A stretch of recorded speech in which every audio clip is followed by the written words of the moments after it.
everyone, I'm Liz Brassoff from Thrust Flight. I'm the Chief Flight Instructor here, and today I'm with Brian Hubbacher. They let me into another video, ladies and gentlemen. I'm pretty excited about this. Brian's one of our flight instructors here today, and we're going to talk about tips to feel confident and prepared on check ride day, a topic that I think everyone wants to discuss as that big day gets closer and closer. This is a really good one. I instantly go back and internalize my own experiences and think like all those nerves that you have on your check ride, it feels like a lot, especially going into it. You know, I did mine part 61. We didn't have, of course, stage checks in that process like you would in a 141 environment. So it was like my first experience getting in front of a DPE. You're like, wow, okay. So it is overwhelming. Yeah. It is overwhelming. Yeah, and it never ends, right? You have multiple check rides depending on your journey in aviation, right? But if you do it as a profession, it continues on with your employers and as you have to maintain proficiency throughout your career. So this topic could really apply to a pretty broad audience of pilots. Yes, yes it could.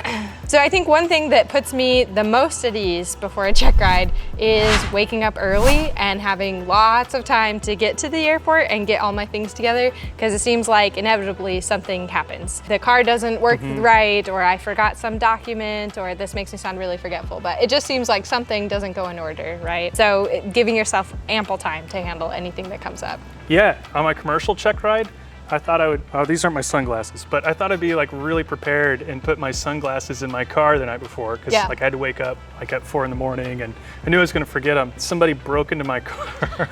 Oh no. And stole my sunglasses. But I had a backup pair of sunglasses, so having had enough time, like waking up early, going out to the car, finding your car broken into, being able to check ride day, call the police and all that, but I woke up early that time and ample time to deal with it like at 4 in the morning before the check ride. Goodness. Yeah, I had a student take a check ride just last month and they drove all the way here and realized they left their entire wallet at home. So pilot certificate, medical certificate, ID, right? The money for the examiner.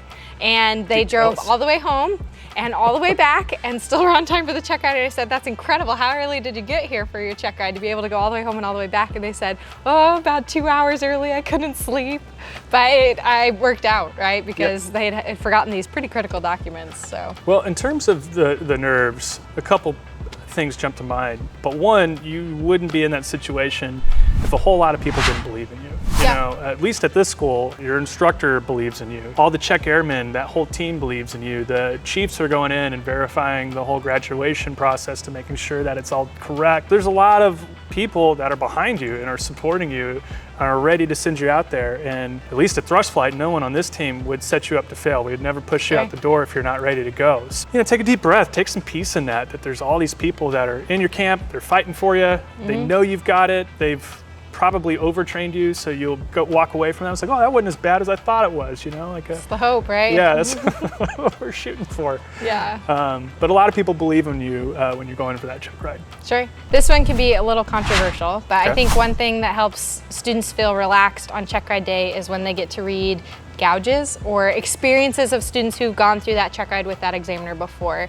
I don't think as a way to cheat, but just to take out some of the questions. Their anxiety is so high because it's the unknown. What's gonna happen when I walk in the door? What questions is that examiner gonna ask? Are they gonna be nice? Are they gonna be intense, right? Right. And that's what students seem to capture when they write up a gouge or kind of like a follow-up document on here's what happened. Here's how we started. We started with paperwork. Then he asked me about my life, or then we went straight into this topic, right? Right. And it just takes out some of the unknowns. Sure, sure. And I have to be honest, when you said controversial, I thought you were talking about like a nightcap before you go to bed. But, just a little bit. No, no, we're not advocating. Yeah, you're absolutely right. I think that has a huge help. The cool part about aviation is it's the community. I've had complete strangers like offer me advice on check rides, or like a friend of a friend of a friend knew this DPE and they also took their commercial check ride with them. So they're like, oh, well, yeah, just call them up and they'll talk to you. And sure enough, they'll pick up the phone and chat your ear off. I mean, that is, I think, one of the more humbling parts about being in aviation is everybody in the community really wants to help you be successful. So, use those resources. You spoke about talking to somebody on the phone, that's another tool I've used a lot with students to help them feel at ease. I know the examiner. I've recommended how many students to him, right? And this is a stranger to the student. So I try and have an opportunity for the student to meet the examiner beforehand or to talk to him on the phone so they realize this person is a normal human, they are nice, or they've got a personality, and we've made some sort of connection beforehand. So again, taking away some of the unknowns, maybe getting a little bit of that uneasiness out of the way before check ride day. Yep, this sounds obvious, and it ties into like being early's on time, but you know, prior proper planning prevents poor performance. And if you don't have your IACRA done, you don't have your 8710, you have no idea where your FAR-AM is, you loaned it to your roommate, you haven't seen your foggles in 2 months, and you're getting it all together. Or the classic, right? The nav log's not done, right? Yeah. And you're up till 2 in the morning. I waited till the morning of to do it. Even if it's perfect, like you come back with all the tools you need, you come back with the nav log, the weight and balance, it's all done.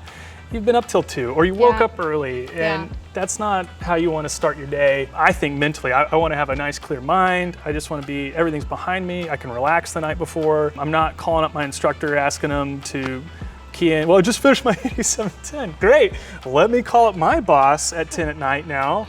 Right. Because I'm sure she's going to love that phone call. So yeah, please, you know, for yourself, most importantly for your own success, prepare ahead of time for everything from the paperwork to the materials you want to bring. I was going to say pack your bag, right? The foggles are in there, the logbook is in there, right? That it's all packed up. So in the morning, it's not like, and where did I leave that? I was studying it last night, right? Like you said. Yeah, that's wonderful. This might be controversial as well. You know, bring that DPE some food. You know, they're people too, right? And I don't know about you guys, but I'm told by my wife that I'm very cranky when I haven't had any food. So everybody's probably in that same camp, but you know, most importantly for yourself, bring a snack like a Cliff Bar. Sure. Eat a nice solid breakfast. You know, I sound like a coach or something. Yeah, eat a solid breakfast before your meet. You know, sport. It's true though. You're going in to perform. Yeah. You need your mind to be ready, and you need your body to be ready like 2 hours after you've begun the check ride, right? At least 10 push-ups before you go in. You know, food, water. Just to get amped. Just get the juices flowing. What about feeling prepared on check ride day? We talked about how some schools like Thrust Light do mock check rides or stage check. I think even if that's not your school's regular procedure, that's something you could ask for as a student, and any school would be willing to accommodate. But go with somebody other than your CFI, go get an assessment, and just have another set of eyes that tells you, yeah, we think you're ready, because that helps build my confidence. And then perhaps it's helped educate me or show me how the questions could be asked slightly different. And like I said, I don't think you'd have trouble getting that at any school if you requested it. Yeah, it would be really easy and straightforward. And as a flight instructor, I'd love to tell you that I'm God's gift to teaching. I'm not. I am, so. I'm okay.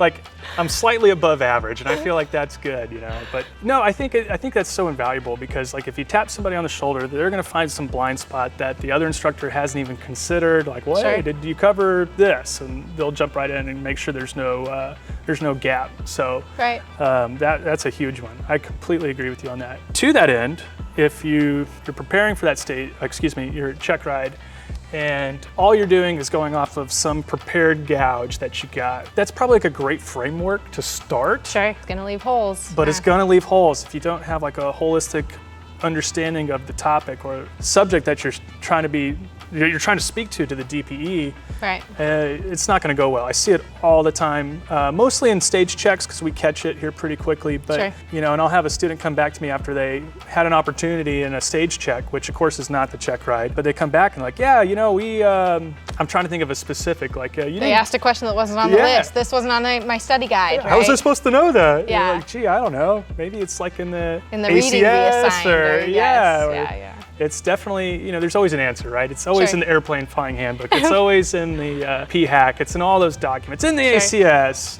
which refers to the airplane flying handbook and the PHAC. So they got you either way. So if you haven't, you know, those guides and gouges are great to kind of tighten up your understanding, but you should start big picture in your studying and then kind of funnel down.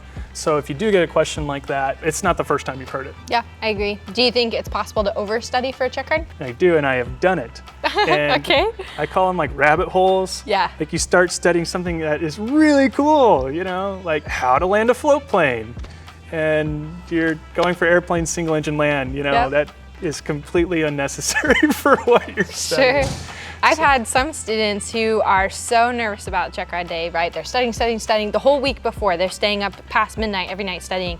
And my advice to them is the night before, go somewhere. Go, I don't know, out with your friends, go to a restaurant. Don't study tonight because we've overstudied, right? It's like the stress case. They're not gonna be able to sleep that night, right? So you need them to take a mental break from it. That's not every student, but I do have students that fall into that mold and are overstudying, truly. Yeah, I definitely kind of do as I say, not as I do. Stayed up way too late just about every check ride studying for it to make sure I had it all. Thinking whatever you study in that last moment, that's what they'll ask, right? Just gotta cram a little Never more. works that way. Yeah, you get there and it's not that bad, you knew it. You know, relax. It was nerves. Yep. Yeah. 100%. Well, I think that's a pretty good list of some tips to stay calm for check ride. Hopefully going. feel prepared for check ride because, like we said, there's many check rides to take on this journey. So there are a lot of check rides, and when you think you're done, there are more.